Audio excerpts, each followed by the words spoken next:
Did you feel that? The ground just shifted under Aussie property investors. In 2025, regulators and banks quietly rewired the lending game. And if you're planning your next purchase in 2026, this matters.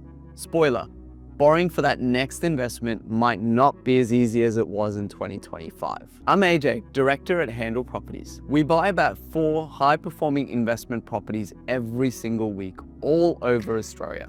We're a data-first buyers agency that's helped hundreds of investors build multi-million-dollar property portfolios without guesswork. And today I'll break down what APRA has changed, what the big banks have changed, and exactly what it means for your borrowing power as we head into 2026. First up, APRA, Australia's banking regulator, rolled out macro-prudential guardrails to keep lending safer as they see property prices continue to rise within the market. Firstly, they've introduced debt-to-income caps, or DTI. From 1 February 2026, banks will be limited so no more than 20% of new home loans can go to borrowers with debt-to-income ratios in excess of 6. Crucially, that 20% quota is separate for investors and owner-occupiers. No shuffling capacity between them. Today, only a minority of investor loans sit above 6x income, so it won't slam the brakes immediately. But APRA has flagged that this will bite investors harder over time because investors tend to have higher leverage. Secondly, the serviceability buffer stays at 3%.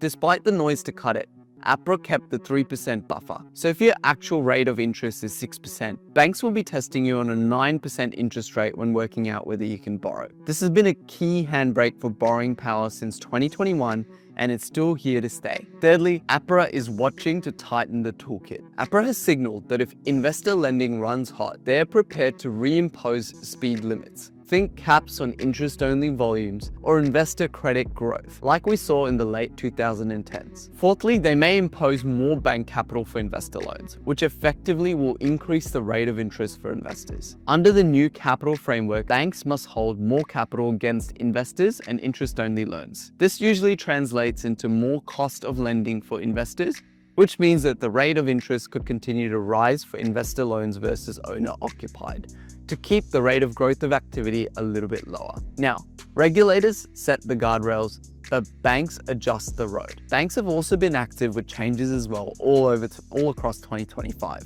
Firstly, there was a crackdown on trust and company lending. Macquarie Bank stopped new loans to trust borrowers. CBA now require at least 6 months of banking history if you can apply under a trust or company, or even as a guarantor. NAB, Westpac, and ANZ are tightening pockets of policy or pricing, especially when it comes to more complex structures that are being used to juice borrowing capacity. Now, the net effect: if you love buying in trusts or companies, expect more hoops, sometimes higher interest rates, and potentially fewer lending options for you when you're looking to buy.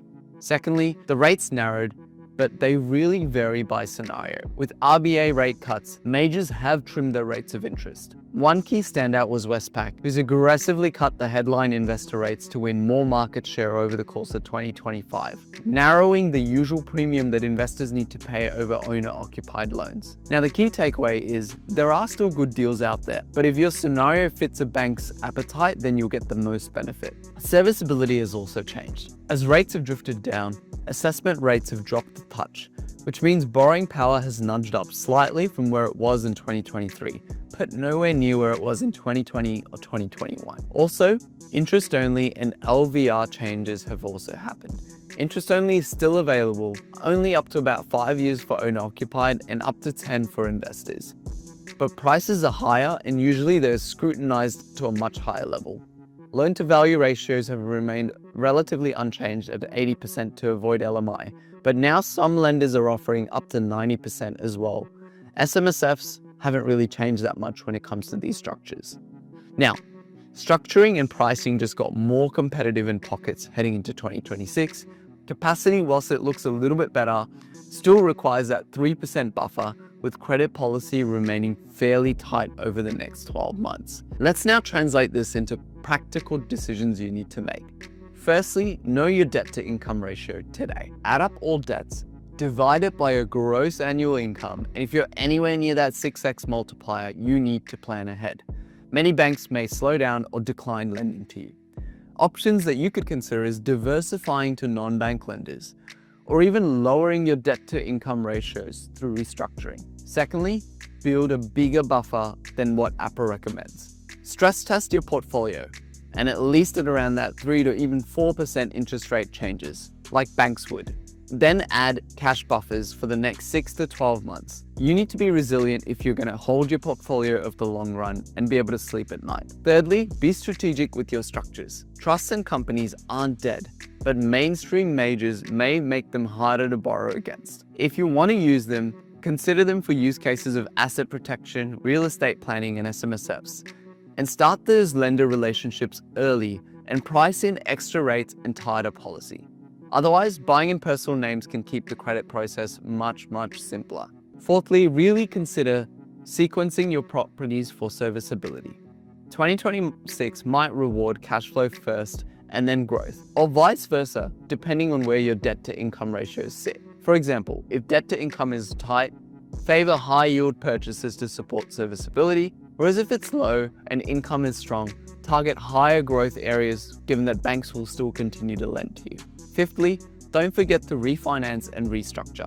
2025 saw sharper refinance deals. If you haven't reviewed in the last 6 to 12 months, you're probably leaving a lot of money on the table. Lower rates and better structures mean more borrowing power is unlocked for you so you can continue growing your portfolio. Sixthly, work with the lender and come up with a map. Each bank's appetite is different, especially for investors. A good broker can route to the right credit policy to match your scenario. 2025 has changed the rules, but it didn't kill the game. It just rewards those who are better prepared and data-led. If you want to align your structure, buffers, and sequencing with new lending reality in 2026, this could be a standout year for you. I'm AJ from Handle Properties. We buy 5 quality investment properties every single week for clients nationwide, using over 30 data points to get ahead of the market, not just chase it. If you want more no BS breakdowns like this, hit like or subscribe. Drop your questions below. We're happy to help you pressure test your plans for 2026.